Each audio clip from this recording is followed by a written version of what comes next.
জঙ্গি তকমা দিয়ে জেলখানায় ঢুকালে জেলখানার ইটগুলোকে একটা একটা ছুটিয়ে দিবে বাংলা। মুজিবের ৩২ নাম্বার যদি ভাঙ্গা যায় প্রথম আলোর অফিসকে মাটির সাথে গুড়ায় দিতে হবে।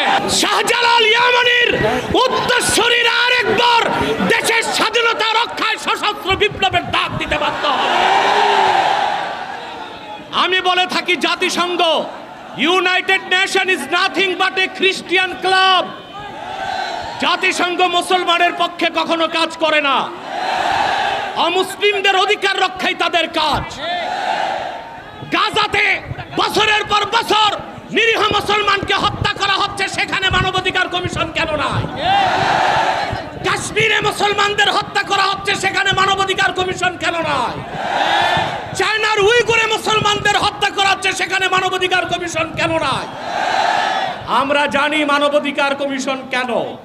আল্লাহ ও তার আখিরি নবী নূর নবীজি মুহাম্মদ সাল্লাল্লাহু আলাইহি ওয়াসাল্লামের আরশচুম্বী সম্মান মর্যাদার বিরুদ্ধে যে কুলাঙ্গার সাতেম কাফেররা বক্তব্য দিবে, তাদের শাস্তির দাবি করলেই মানবাধিকার কমিশন তাদের পক্ষে ঢাল হয়ে দাঁড়াবে। খেলাফত প্রতিষ্ঠার কথা যারা বলবে, জিহাদের কথা যারা বলবে, জঙ্গি তকমা দিয়ে তাদের কারাগারে বন্দী করতে চায়, আর সুযোগ দেওয়া হবে না।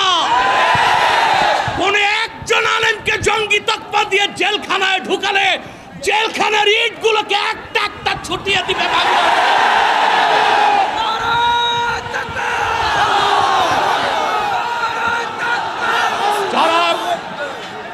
যারা শরিয়া রাষ্ট্র চায়, যারা জিহাদে বিশ্বাসী, তাদেরকেই পশ্চিমারা জঙ্গি বলে। মাত্র 30% টাকায় জমির মালিক হয়ে নতুন বাংলাদেশের গড়ে তোলার স্বপ্ন দেখা বাংলা বসতি। আর যারা বুলেট নয় ব্যালটের পূজারি, ওইসব পীর আর মৌলবীদেরকে পশ্চিমারা মডারেট মুসলিম বলে। তারা মডারেট মুসলিম না, মুনাফেক মুসলিম। প্রিয় ভাইরা, জঙ্গি শব্দের উৎপত্তি কখন থেকে? টুইন টাওয়ার হামলার পর থেকে পশ্চিমারা প্র্যাকটিসিং মুসলিমদেরকে প্রশ্নবিদ্ধ করতে, জিহাদের বিরোধিতা করতে জঙ্গি শব্দ আমদানি করেছে। আর পশ্চিমাদের পাঁচাটা গোলাম প্রথম আলো কর্তৃপক্ষ এই জঙ্গি নাটকের পক্ষে তাদের বুদ্ধিভিত্তিক সহযোগিতা করেছে। সেজন্য আমি বলবো, মুজিবের ৩২ নাম্বার যদি ভাঙ্গা যায় প্রথম আলোর অফিসকে মাটির সাথে গুড়ায় দিতে হবে। এটাই বাংলাদেশের আলেমদেরকে জঙ্গি তকমা দেবার ন্যারেটিভ তৈরি করে। জঙ্গি, আমি বলি জঙ্গি খারাপ না, জাং থেকে জঙ্গি। জাং মানে যুদ্ধ, আর জঙ্গি মানে যোদ্ধা।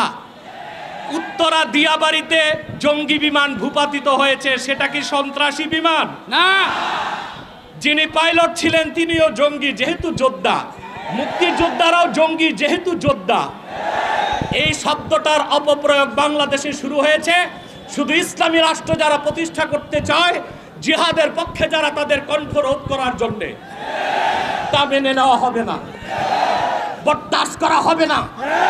এই মহাসমাবেশ থেকে ডক্টর ইউনূসকে বলছি, কান পেতে শুনে রাখুন, আপনার হালুয়া রুটির ভাগ যারা খায় আপনাকে তারা বাঁচাতে পারবে না। অনতি বিলম্বে উলামায়ে কেরামকে জঙ্গি তকমা দেওয়া বন্ধ করতে হবে। যে সমস্ত নির্যাতিত আলেম কারাগারে আছে তাদেরকে মুক্ত করে দিতে হবে।